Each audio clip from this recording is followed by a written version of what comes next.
Bonjour à tous et bienvenue pour ce premier numéro de l'année 2018 et tout de suite le sommaire de ce mercredi 3 janvier. De la revue pour un jeune garçon, le cabaret du Bout des Prés propose une soirée inattendue le 13 janvier prochain au profit d'une association, un dîner-spectacle pour le jeune Nathan. Le festival Plein Feu sur les planches revient à Maurepas avec 3 rendez-vous. Nous partirons à la découverte de La Claque et son humour caustique. Du théâtre classique pour les moins de 12 ans, de l'improvisation pour les plus grands. À Guyancourt, l'association À Pas de Géant transmet sa passion à une soixantaine d'adhérents. Tony Bastien, bonsoir. Bonsoir. Alors, vous êtes le responsable du cabaret du Bout des Prés qui orchestre la soirée inattendue, un spectacle inédit. Exactement. Enfin, c'est un renouvellement de spectacle inédit. Une soirée inattendue, certes, mais une soirée attendue par beaucoup de gens, visiblement. Voilà. Parce que en plus, c'est la 3e année à laquelle vous participez. C'est la 3e année, c'est-à-dire que le cabaret participe pour la 2e année, et moi, en tant qu'artiste, je participe pour la 3e année. Voilà. Alors, un spectacle multiple. Oh oui. Qu'est-ce qu'on va y voir sur scène? Des danseurs et des danseuses du cabaret, déjà? Alors justement, non pas cette année, puisque l'année dernière, les danseuses avaient pris beaucoup de place. Pour le plaisir de tous, hein. Mais cette année, ça va être plus axé sur du cabaret pur, avec beaucoup de magiciens, des chanteuses, des humoristes, voilà, et plein de surprises, surtout.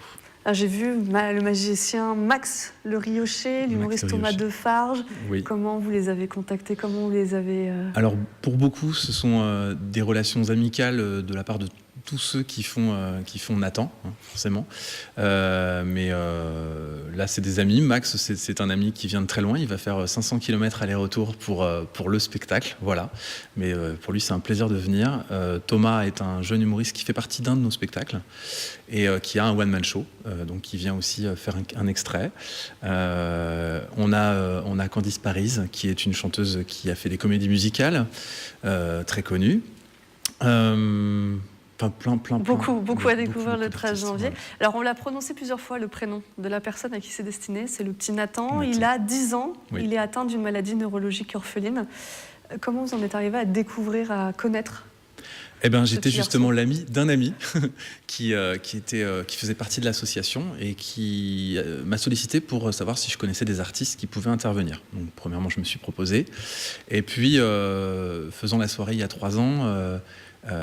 les parents louaient une salle, il y avait beaucoup de choses et je dis moi j'ai un établissement dans lequel on peut vous donner la salle, les lumières, le son et les artistes et le repas aussi, pourquoi pas. Donc finalement tout était prêt pour goupillé et ouais. C'est la seule association que vous aidez? Oui, parce que c'est pas évident. C'est une grosse soirée à préparer en termes de travail. C'est aussi une soirée totalement bénévole où beaucoup de gens du cabaret travaillent bénévolement sur cette soirée. On aimerait faire plus pour d'autres aussi, mais il faut faire un choix. Je pense comme beaucoup de people qui souvent choisissent une association. Nathan a été choisi par le cabaret et on l'aide et on l'accompagne. Voilà. Vous l'avez dit tout à l'heure, c'est une soirée qui attire beaucoup. Oui. Des personnes comme nous qui veulent aller se passer une bonne soirée et un public un peu plus connu parfois. L'an dernier, vous aviez Philippe Candeloro, Isabelle Morini-Bosque. Cette année encore? Oh oui, Isabelle Morini-Bosque récidive, puisqu'elle a aimé cette soirée. Elle aime beaucoup l'endroit aussi, donc voilà, donc elle revient. Il y a quelques belles personnalités. Nous avons notre présentateur phare, Franck Hédard, accompagné de Jean-Philippe Doux. Parrain aussi de... Parrain, effectivement. Alors, journaliste de M6, qu'on précise. Oui, tout à fait. Et qui a un grand cœur. C'est quelqu'un de génial. Voilà, faut le savoir. C'est des personnes qu'on n'a pas besoin de motiver, qui viennent... Pas du tout, non. Et qui sont très impliqués dans le projet et même dans cette soirée, voilà, qui font un gros boulot en coulisses. Et faut le savoir. Alors justement, la soirée, c'est le samedi 13 janvier. Elle est très à l'image du cabaret du Bout des Prés. Oui. Parler de sujets pas toujours très faciles, mais sortir léger. C'est ça qui vous motive? Oui, tout à fait. Oui, et puis faut que les gens aient conscience qu'on fait un effort sur le prix, mais c'est un certain prix et le coût du spectacle est vraiment tout pour Nathan. Voilà, il faut que... Voilà. Donc, il se peut qu'il y ait... Dans le spectacle, ça va être très difficile à organiser parce qu'on a tellement d'artistes qui vont se chevaucher avec très peu de répétitions.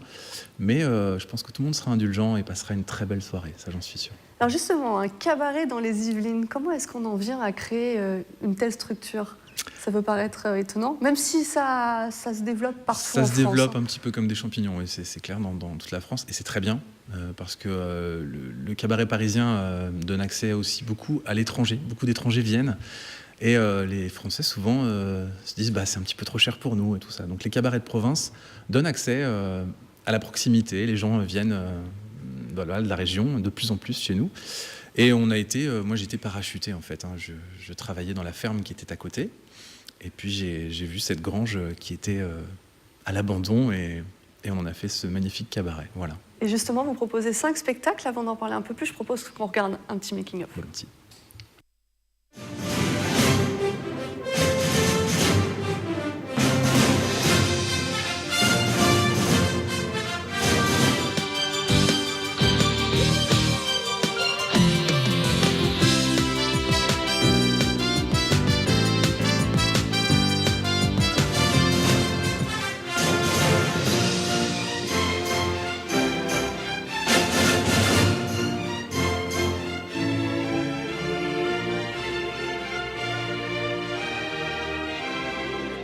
On l'a vu, c'est très dans la lignée Lido, Moulin Rouge, Crazy Horse, c'est vos inspirations? Complètement. Ouais, c'est des établissements qu'on aime aller voir. Et on ne va pas dire qu'on copie, bien évidemment, mais on s'inspire forcément de ces belles choses. On n'a pas le même effectif, on n'a pas les mêmes budgets, mais on a la même passion. Voilà, et le même professionnalisme aussi. Oui, c'est justement, vous êtes professionnel? Oui, tous les gens qui sont sur scène sont professionnels, même aussi à l'extérieur, l'accueil, la cuisine, tout ça c'est professionnel et c'est compliqué à gérer, mais on s'en sort. Voilà. Merci Tony Bastien. Alors, Merci à vous. La soirée inattendue, c'est le 13 janvier au cabaret du Bout des Prés à Cernay-la-Ville. Et il y a aussi les 5 spectacles à découvrir tout au long de l'année. On reste à Cernay-la-Ville parce que pour les plus jeunes d'entre nous, c'est encore les vacances pendant quelques jours. Alors c'est l'occasion d'aller écouter, pourquoi pas, un conte au Petit Moulin. Caroline Gilly vous emmène dans un voyage peuplé de galettes et de petits bouts de beurre. On y suit un joueur de violon parti de chez lui. Écoutez. Je raconte les grandes questions universelles et intemporelles. Donc les peurs, les joies, les surprises, les impatiences. C'est la vie de tous les jours. C'est la vie des hommes depuis des milliers d'années finalement. On compte depuis toujours. Et j'aime bien marcher dans la nature. Je fais des balades contées également. Et donc approchant ce petit moulin, j'ai trouvé cela absolument délicieux. Je trouve que la muséographie est à la fois très sobre mais très belle, avec le bois, des matériaux. Et cela porte à la sérénité. À Rambouillet, le château se visite en parcours théâtralisé jusqu'au 6 janvier. Suivez Louise Vatel, une domestique qui prépare l'arrivée du président Félix Faure. Entre Noël et Jour de l'An, le public du château a pu découvrir ou redécouvrir l'histoire du château de Rambouillet grâce à Conté Histoire, une immersion historique avec l'un des contes les plus célèbres de l'époque, Michael Elmidoro pour les images. Je vous rassure, tout va bien parce que le château de Rambouillet est un château magique. Et la magie de Noël cette année a envoyé les enfants au XVIIIe siècle, au temps de Louis-Jean-Marie, petit-fils de Louis XIV. Contes et Histoires fait visiter les monuments nationaux autrement.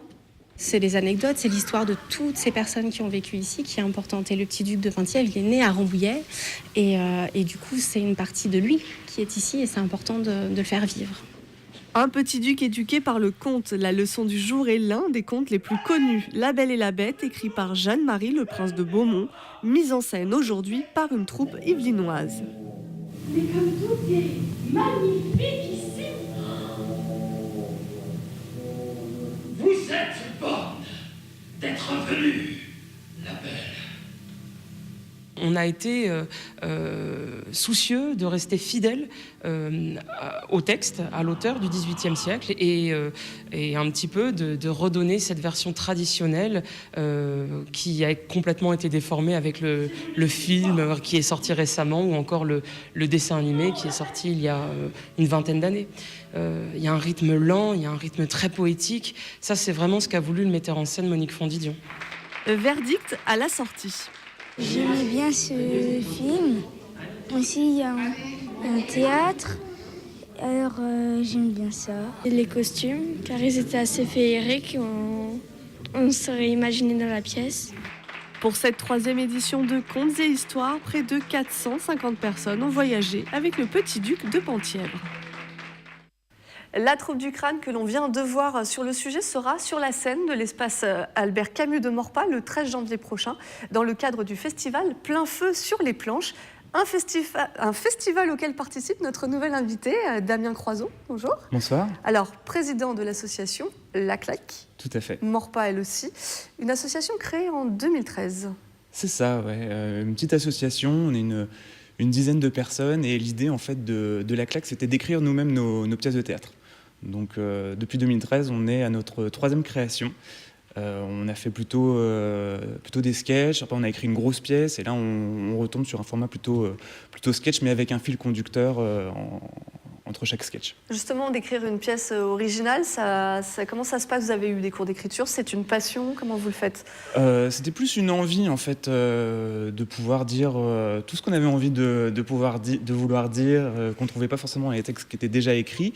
Et puis, on a un peu tâtonné au début avant de trouver une bonne méthode pour écrire, mais on a fini par trouver quelque chose et ça fonctionne plutôt bien.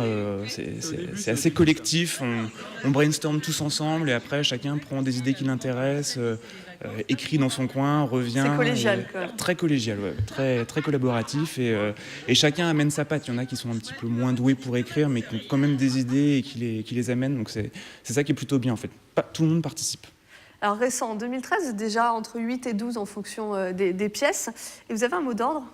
Rire, principalement. C'est ça, ouais. Nous, on aime écrire des pièces qui font rire, un peu décalées, dans l'air du temps. Voilà, on vient au théâtre pour se marrer. Donc c'est ça qu'on veut faire passer comme message et on écrit pour ça en tout cas. Et je vous propose qu'on regarde un petit extrait, une petite présentation rapide de l'association.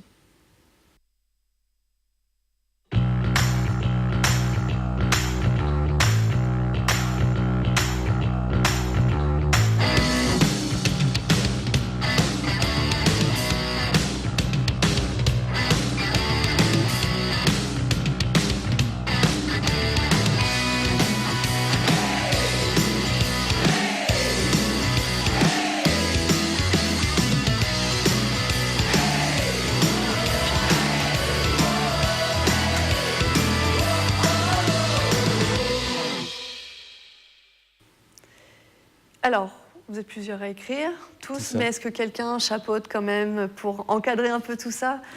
Oui, c'est un peu moi qui chapeaute tout ça et qui gère un peu cette troupe, mais comme on n'est pas beaucoup aussi, on essaye quand même d'avoir une gestion plutôt collective. Alors ça reste une association, donc c'est moi le président, on a un trésorier, une secrétaire, mais tout ce qui est gestion, on essaye quand même de faire tout ça ensemble et que tout le monde soit au courant de tout, voilà. Une association de passionnés parce que vous êtes tous bénévoles en plus. Exactement. C'est sur vos temps. C'est ça. Chez les enfants, on dirait périscolaire. Chez vous, c'est après le travail. C'est ça. C'est pour ça que ça prend aussi beaucoup de temps à écrire. On a pris presque un petit peu plus d'1 an là pour écrire, mais on se voit une fois par semaine officiellement le jeudi soir. Alors quelquefois le dimanche en petit comité très restreint quand il faut mettre un petit coup de boost ou avancer un peu plus. Mais ouais, faut que ça reste un loisir aussi. Donc on ne peut pas demander à des gens qui ont une famille, des enfants, d'être présents tous les jours, parce que ça prend aussi beaucoup de temps d'écrire en fait. Et justement, ce temps-là, ça doit s'accélérer, parce que le 26 janvier prochain, c'est-à-dire dans plus très longtemps, vous présentez votre dernière création, C'est quand qu'on arrive. Voilà, C'est quand qu'on arrive. Donc c'est une pièce sur les vacances. Voilà, on avait envie de parler de vacances. On s'est dit les vacances c'est sympa, ça parle à tout le monde. Tout le monde a des petites anecdotes sur les vacances, sur ce qui lui est arrivé. Donc c'est aussi pour nous plus facile d'écrire parce que parler de vacances, tout le monde a forcément une histoire à raconter sur des vacances qu'il a passées ou qu'il a entendues par un copain ou tout ça. Donc des situations déjà vécues, mais j'ai cru comprendre que vous partez un peu loin quand même. Oui, des situations déjà vécues alors qu'on en rajoute un petit peu pour faire rire, mais comme on est aussi dans du théâtre un peu absurde, là par exemple dans le spectacle, on a imaginé une conversation entre 2 moustiques pendant les vacances. Qu'on sait qu'ils peuvent très vite nous gâcher nos vacances. Exactement, tout à fait. Donc vous verrez ça le 26 janvier. Un humour caustique comme ça, un peu décalé. Vous avez des références peut-être professionnelles ou justement vous cherchez à ne pas vous baser sur ce qu'ont pu faire déjà les grands noms? En fait, quand on a écrit, on ne s'est pas dit tiens, on va aller voir tel artiste ou tel artiste qui a peut-être déjà fait ça ou quoi. On est vraiment parti de ce que nous on connaissait, de notre expérience personnelle. On n'a pas été fouillé ailleurs en tout cas. Il y avait Tout déjà sort de tellement vos d'idées en esprits. fait. Quand on a fait le brainstorming, on s'est retrouvé avec des pages et des pages d'idées, de personnages, de situations, de lieux que on n'a pas eu besoin d'aller voir ailleurs pour nous inspirer. Alors justement, là, vous jouez pour plein feu sur les planches. Vous, c'est le 26 janvier. Alors, c'est la représentation, mais pas seulement. Vous avez le droit à une résidence. C'est ça, en fait. Qu'est-ce que ça vous apporte, vous ? C'est un vrai plus, en fait, parce que du coup, on a toute la semaine pour répéter, pour préparer le spectacle. En fait, là où on répète actuellement, on est dans une petite salle qui fait 7 mètres de large. On va passer à une grande scène qui fait à peu près 12 mètres. Donc apprendre vos repères. C'est ça, donc il y a plein de petites adaptations à faire qu'on ne peut pas faire dans la salle où on répète, et la résidence nous sert à ça. Et alors, est-ce que vous accueillez encore du monde ? Ou est-ce que vous êtes complet ? Non, on accueille de nouveaux membres en fait tous les ans, et ce qui est plutôt aussi pratique dans le fait qu'on écrive, c'est qu'on peut écrire aussi du sur-mesure. On a des gens qui arrivent et c'est la première fois qu'ils font du théâtre, ils ne se sentent pas forcément capables d'apprendre des kilomètres et des kilomètres de texte. Pas de problème, on va écrire vous adaptez en fonction de chacun, des capacités aussi et de l'évolution qu'on peut... De l'envie, et voilà, Merci Damien Croisois. Alors, c'est quand qu'on arrive ? C'est le vendredi 26 janvier à l'espace Albert Camus de Maurepas. Il y a d'autres dates aussi dans ce festival. Le 13 janvier, ce sera la troupe du Crâne, donc on a vu tout à l'heure. Eux, ils joueront le bourgeois gentilhomme de Molière. Et le 20 janvier, c'est Tandem qui jouera sur les planches d'après les textes de Jean-Claude Allègre. Un peu de cinéma maintenant. Si les chiffres sont un peu en baisse par rapport à 2016, l'année 2017 du cinéma fait partie des 3 meilleures années depuis 50 ans. 2017, c'est donc près de 210 millions d'entrées. Les meilleurs scores, c'est pour Red Dingue de Danny Boone et Moi moche et méchant, le 3e. Alors, que nous réserve l'année 2018 ? Regardez. Tu as des pouvoirs! Bien joué, bébé! 15 ans qu'elle est attendue. La suite des aventures de la famille de super-héros sort au mois de juillet. Un des rendez-vous internationaux de 2018. Une année où de grands noms vont se côtoyer. Steven Spielberg, Woody Allen ou encore Clint Eastwood. Woody Allen et Clint Eastwood, alors il y a 2 catégories de films à réessai. Ce sont des films à réessai, je précise. Woody Allen, Clint Eastwood. Il y a la réessai porteur, comme on dit dans le jargon du métier. C'est-à-dire que c'est les films de grands cinéastes connus qui ont pignon sur rue. Alors des fois on a des surprises, il y a des films qui font des gros succès comme ça et qui sortent, qui sont des surprises tout simplement parce que le réalisateur n'est pas connu, etc. Le cinéma français ne sera pas en reste. La nouvelle comédie de Danny Boone, La Ch'tite Famille, sort en février. Le 31 janvier, le public pourra aussi découvrir le 3e volet des Aventures des Tuches. Les Français aiment beaucoup la comédie. Alors après, j'ai pas vu les films, donc il faut qu'ils soient réussis. Les Tuches, en général, ça marche très bien. C'est Olivier Barrou qui réalise, comme les 2 premiers épisodes. Vous connaissez tous les Tuches, enfin j'imagine. Cette famille de comment dirais-je, de beaufs, on va dire, entre guillemets, sans aucune méchanceté, qui se retrouvent dans des situations complètement hallucinantes. Et parce qu'une année cinéma sans un nouveau Star Wars n'en est pas une, le 23 mai, Ron Howard vous embarque dans le passé de Han Solo. Et on reparle de théâtre avec nos 2 nouveaux invités, Stéphanie Nadeau, Alain Laurent. Alors vous êtes tous les 2 de l'association À Pas de Géant, installée à Guyancourt. Oui. Pas d'erreur déjà ? C'est ça. Alors, pour À Pas de Géant, c'est pour à Guyancourt, sur des échasses, des artistes du nouveau théâtre. Oui. Qu'est-ce que c'est que cette association ? Alors, c'est une association qui fait du théâtre, mais de façon générale. C'est-à-dire qu'on a des ateliers d'improvisation théâtrale pour les adolescents et les adultes, et du théâtre dit traditionnel pour les enfants. Donc l'idée, c'est de balayer au plus large, vraiment rendre accessible le théâtre, la scène à tous. Tout à fait, oui. À partir de 6 ans jusqu'à sans limite, en fait, avec l'impro. Et en plus, justement, on profite de l'impro et de ses différentes influences et popularisations. Alors, c'était créé en 99, oui. Sauf erreur de ma part. Vous êtes aujourd'hui presque 60 adhérents. C'est bien installé. Vous avez toujours peut-être des familles qui restent. Oui. On a, pour la petite anecdote, par exemple, l'atelier des enfants, qui est aujourd'hui un des 2, qui est animé par une ancienne adhérente qui avait à l'époque... 14, 15 ans. Oui, peut-être. Donc qui restent. Voilà. Qui veulent transmettre Voilà, aussi c'est leur ça. passion. Qui en passe le flambeau. Alors vous le disiez, les plus jeunes ont du théâtre plutôt classique. Alors on dit bien plutôt pour pas être dans Voilà, les c'est années pas, 17e, 18e siècle. Mais alors justement, qu'est-ce que vous leur apprenez? Ce sont les bases des pièces classiques. Quels sont les Alors c'est auteurs? complètement écrit en fait par les deux animateurs d'atelier en fonction du groupe qu'ils ont, des aspirations qu'ils ont, de l'envie du moment. Ça peut être une base pris et tout est développé autour. Donc c'est quand même des pièces originales. On parle de théâtre plus classique, mais vous n'allez pas peut-être vous chercher du Molière. Non, c'est vraiment des pièces modernes, contemporaines, enfin on va dire oui, pour certaines pièces, on va servir de base sur des pièces écrites là dans les années 2000, voire fin des années 90. Quand on dit nous, on parle de théâtre traditionnel, c'est pour dire qu'il y a un support écrit et une pièce écrite en fait. L'aspect plutôt scène et moins improvisation, on va en dire, puisque vous passez aux adolescents. Alors dès 12 ans, où il y a déjà un âge limite entre les 12 et les ados pour l'impro? En fait, l'âge, c'est qu'un chiffre. On prend les adolescents à l'impro à partir de 14 ans, j'ai plutôt envie de dire niveau 4e. Pour être moins précis, parce qu'à 14 ans, un enfant de 13 ans peut aussi déjà être très à l'aise sur scène, voilà, avoir les codes et faire de l'impro très facilement, alors que un enfant de 12 ans aussi, mais après, c'est pas encore en dessous, c'est voilà. Alors justement, l'improvisation, qu'est-ce que vous leur apprenez? On parle souvent d'impro. Alors, on fait du théâtre un peu traditionnel aussi. Il y a le travail de la voix, le placement, il y a la rencontre avec le public. Et puis, il y a la spontanéité, en fait. On réapprend aux gens, alors là, je parle des adultes, c'est ceux que j'ai moi en atelier, à refaire ce qu'on faisait dans la cour d'école, tout simplement. Là, maintenant, je suis une sorcière, vas-y, prends ton balai. Enfin, voilà, on retrouve un peu ton âme d'enfant aussi. C'est ça, parce qu'on a tous fait ça dans une cour quand on était enfant, puis on a un peu perdu ces réflexes, mais ils sont pas très loin cachés, en fin de compte. Alors, les plus jeunes, ils ont un spectacle, on va dire, à la fin de l'année, où ils restituent tout leur apprentissage. Pour l'impro, il y a quand même un calendrier à respecter un peu plus précis, parce que vous participez au championnat d'improvisation de la LIDI, la Ligue d'improvisation des Yvelines. Oui. C'est un entraînement régulier, important? C'est des scènes supplémentaires avec.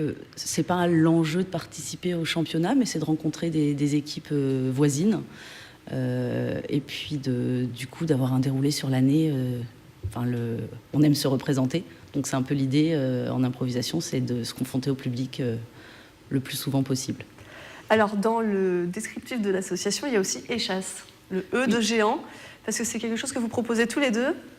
Oui, tout à fait, mais pas nos adhérents, de rue. Mais effectivement, Stéphanie et moi, on fait des animations de rue sur Échasse, beaucoup sur Guyancourt, mais on se diversifie aussi. On fait aussi des fêtes d'école sur Montigny, enfin voilà. C'est très particulier comme art. Comment vous en êtes venu à découvrir les Échasses? Parce que passer du théâtre classique à l'improvisation, c'est vraiment... Historiquement, c'est l'inverse. On a participé adolescents dans une maison de quartier. On habitait Guyancourt tous les deux. Et on a participé à un atelier d'Échasses avec un petit peu de spectacle de rue. Et tout part de là, en fin de compte. L'association même a son historique dans cette pratique de l'époque. Vous, alors, c'est pas recruté puisque vous êtes bénévole, vous êtes professionnel, comment ça se passe chez vous? Tous bénévoles. Tous les professeurs, les participants? Voilà, c'est pour ça qu'on les appelle pas professeurs. Animateurs peut-être? Animateurs, coach, enfin voilà, c'est des nuances, mais bon. On est tous bénévoles et on donne tous notre temps avec grand plaisir. Et donc vous prenez chaque année l'enfant qui veut, à la sortie de l'école, faire des cours de théâtre, il peut aller chez vous sans souci? Sans souci, dans la mesure où on peut encore l'accueillir. Donc on se fixe un quota d'enfants et même pour les adolescents et les adultes pour que ça reste un cours viable. Voilà, c'est ça. Qu'on apprenne quelque chose et c'est qu'on ça. prenne du plaisir. Tout à fait. Merci à tous les deux d'être venus en plateau. Je vous en prie. Oui. Est-ce que je peux rajouter juste une petite chose? Allez-y, je vous en prie. Justement, on a un match d'improvisation avec le 13 janvier. Avec les adultes, voilà, le 13 janvier sur Guyancourt. Tout à fait, c'est ça, c'était la conclusion. Donc merci de la précision. Je vous en prie. Juste avant de nous quitter, pour terminer l'émission, un jeu concours. Vous pouvez gagner des places pour Don Quichotte au Prisme le 12 janvier prochain. Pour participer, rien de plus simple, rendez-vous sur le site internet de la chaîne tv78.com. C'est la fin de ce 7-8 Culture. Je vous remercie de nous avoir suivis. On se retrouve mercredi prochain pour un nouveau numéro.